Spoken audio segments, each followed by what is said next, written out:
everyone, this is Natalie from Go. I want to talk to you guys today about our Refuge or Refugio program. So if you guys have kept up with us on Facebook, you've heard me mention it a couple of times. It kind of runs in the background of everything else of Go, but I definitely feel the need to explain what it is, especially with the events of this past weekend. So what is it? I'm going to explain it a little bit, but this is one of the programs that requires a lot of discretion. And as I explain it, you guys are going to see why. So here where we're at, like every other part of the world, there are drug problems. But unfortunately here, the drug rings are pretty violent, so much so that they have earned the name mobs. And there are what we call big fish that are your bosses, and it goes all the way down to, believe it or not, 8-year-old kids that run drugs, whether they came into contact with drugs from an older brother or sister, a cousin, other family member, friends, neighbors. There's 8-year-old kids that are being arrested down here for running drugs in their backpacks. And so it's not something that a lot of people like to talk about down here, because Yucatan is a touristic place and everybody knows that Cancun has its issues. And especially when you come down here, you know, in Cancun, there are places that you go and there are places that you don't go.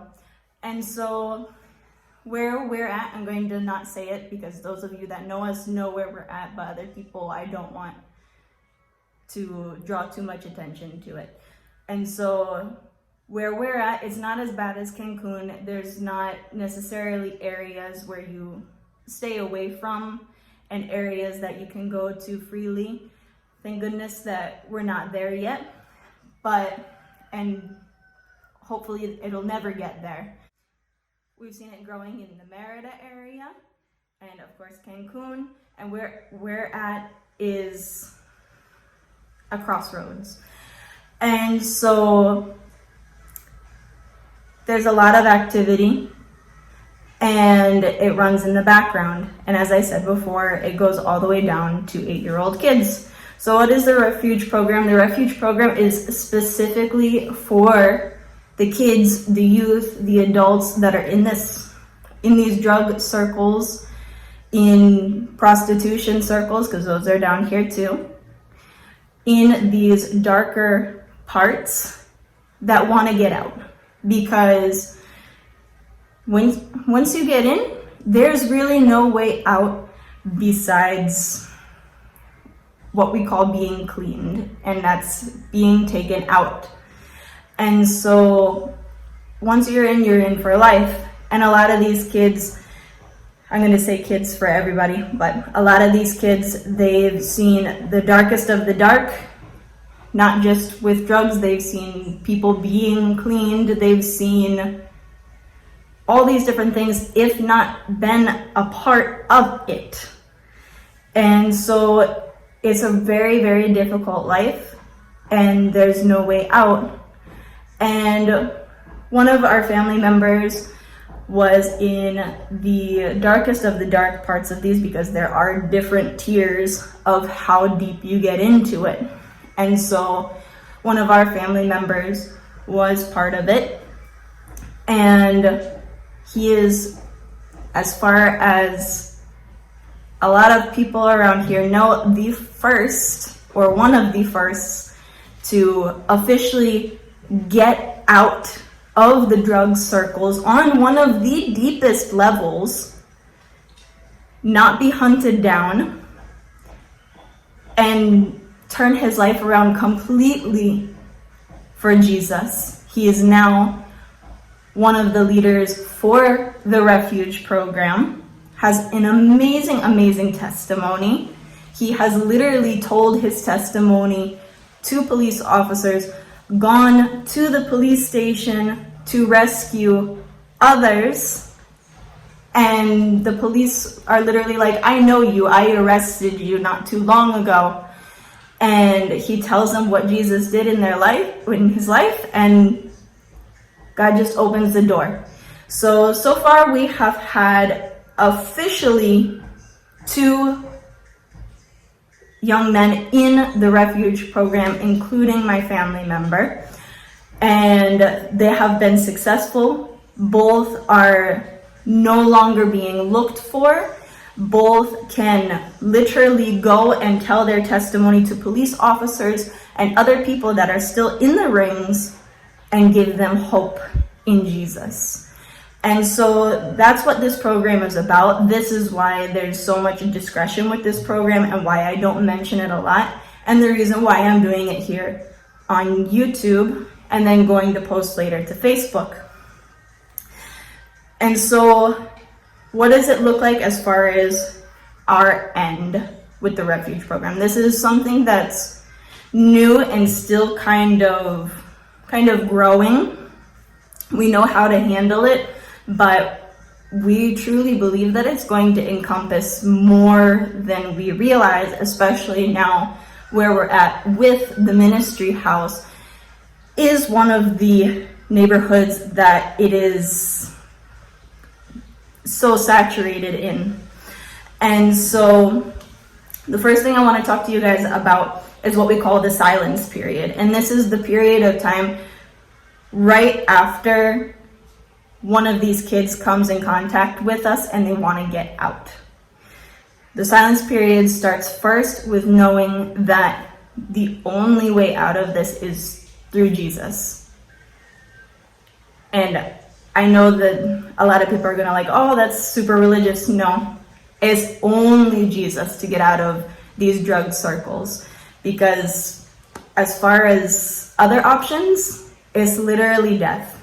And so Jesus is the only way that these kids can get out. And so with the silence period, we present the gospel to them. They know that Jesus is the only way out, and they know that he is going to get them out. And so that's the first part.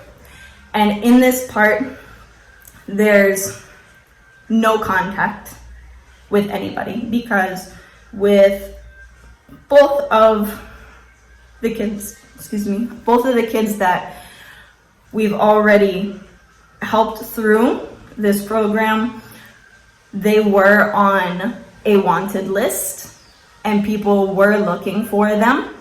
And so with that, it's a lot of caution on our part. There's no pictures, no videos. People cannot know where they physically are at.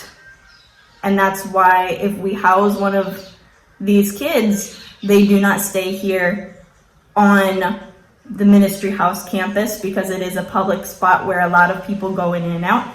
And if for any reason somebody that has these type of contacts even passes by, they can call and say, I know where this person is at.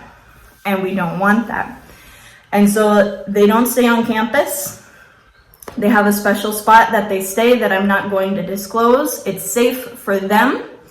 And they come here for Bible studies, to help around here, because the next part of the silence period, besides no contact, no pictures, no Facebook, no social media, no phone calls, no nothing, everything goes through us as far as with the family.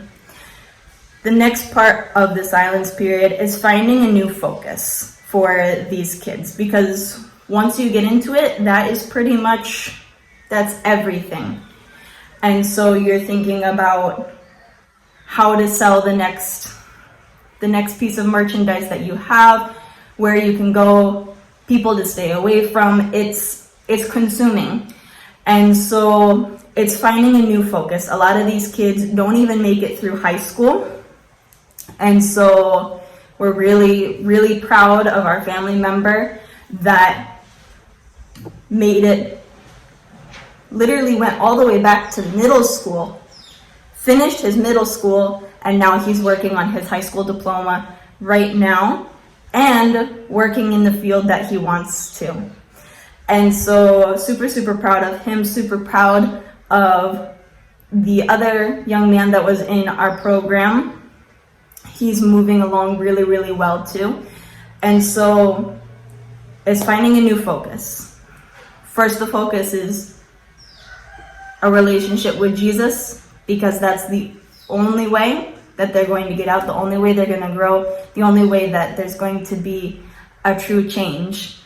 And so that's number one. Number two is finding out if they can go back and finish school, because a lot of them, just for instance, the two that we helped didn't make it through middle school. They dropped out either right before they graduated or shortly after. And so helping them with school, helping them with just basic skills that are going to get them through life, like cooking, cleaning, things that didn't take priority in the previous life. And so there's that. And then also, what do you want to do with your life? For instance, our family member has always wanted to be a chef. And it's really, truly amazing because he's finishing his high school, but he's already working as pretty much an apprentice to be a chef. He has an offer for a program where he can go and learn and grow and work in all these different places and open up opportunities for him. And so finding that focus in the future as well as right now in the present. The next part of it is the detox period. So if they are literally fresh out of the circle, odds are they were still consuming. And so there's withdrawals, there's the want to go back into it as far as those cravings. And so it's pretty much a cycle of eat and sleep. And that's the body getting rid of those chemicals, those drugs that are so deeply ingrained. And then the next part of it is, it sounds kind of silly, but it really truly works, is sweating it out. And so, for instance, with our family member, he came and helped us and was doing manual labor alongside of us.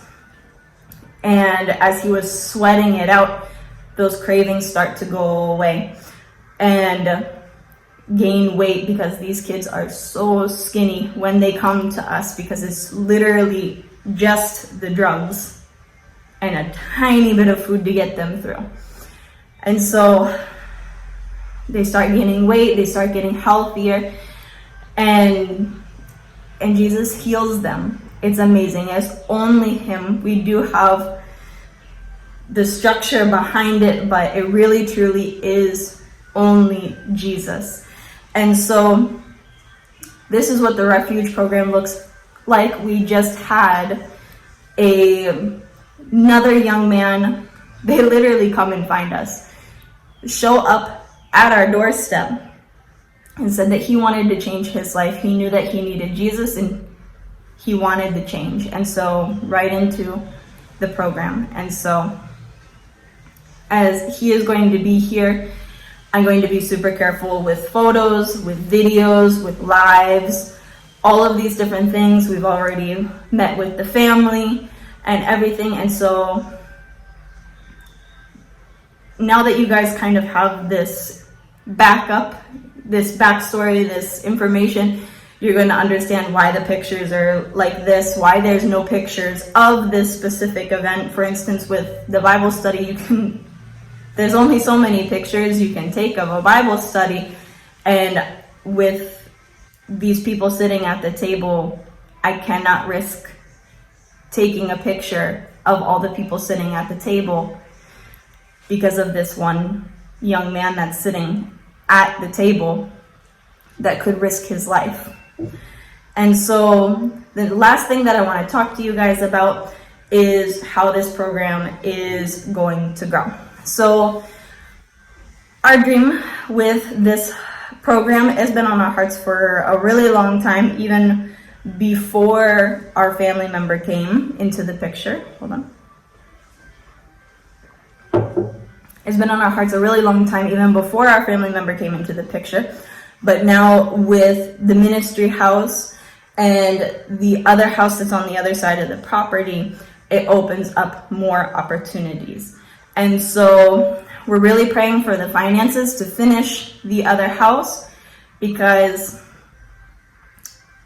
as we put the wall around this property, we've already got the front wall and the gate in front, but really close it in and make it a true sanctuary. We're not in a super dangerous area to where it's 100% necessary, but with these kids coming in and out, it's better to be cautious and have that security in place. And so we would really like that house over there, not only to be for English classes, for counseling, for all the other things that we do, but also if one of these kids comes to us and says, my family turned their back on me, people are looking for me, I have nowhere else to go, there's a spot for them to be. And it's safe, not only for them, but also for us. And they can go directly into the program and Jesus can change their lives. And so that was the original dream. And you guys know that Jesus is constantly wanting to surprise us and make things even bigger than we think. And so as we've been here these last couple months with actually officially moving here to the ministry house and getting to know the kids on a deeper level, there's kids that come here on a regular basis, 7 years old, that have family members that do the drug dealings. They know what meth is, they know what cocaine is, they know what marijuana is, they know where to get it from. And so it's coming from a 7-year-old, which is surprising and disheartening at the same time. And so the Refuge Program is not only going to be these kids that are in the rings, but we also believe that we're already giving that refuge to these kids that start 7 years old. I'm sure even the younger ones that we have here know what it is too, they just don't talk about it. But the kids that come here, they're getting out of that environment, even if just for a little bit of time, and they're getting fed Jesus. And so it's complete opposites. And we want to give them hope. We want to give them a future in Jesus. And so the Refuge Program is really going to be much bigger than we thought, than we dreamed, than we anticipated. And so I wanted to explain it to you guys, go in depth of how we handle it, because I know that especially my family are like, are you going to be safe around these kind of people? And the number one thing is, if God's called you to do it, He's going to protect you. And so we know that we have the protection of Jesus around us, around this property, around these kids, and we're right where He wants us to be, and there's no better place to be.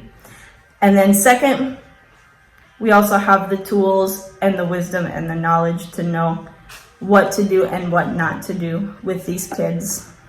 And that's only because Jesus and the Holy Spirit are guiding us as we go through this. And so anyway, I wanted to put this video together really quick, tell you guys about it, especially with this new young man that's going to be here with us. And so be especially praying for him. I'm not going to disclose his name, his age, any of his details. Later on, as the heat starts to get off him, if he wants to share his story, he can share his story with you guys, and it'll be awesome. But for now, we want to be cautious, and we want to use discretion and be smart with it. And so we love you guys. Be praying for this program. Again, it's the Refuge Program. And if you guys want to get involved in any way, you can get in contact with us. The contact information is going to be in this post, in the description. So we love you all. Thank you guys for everything. Thank you for your support, for your love, for your prayers. We definitely feel them and we appreciate it greatly. We love you guys. Bye.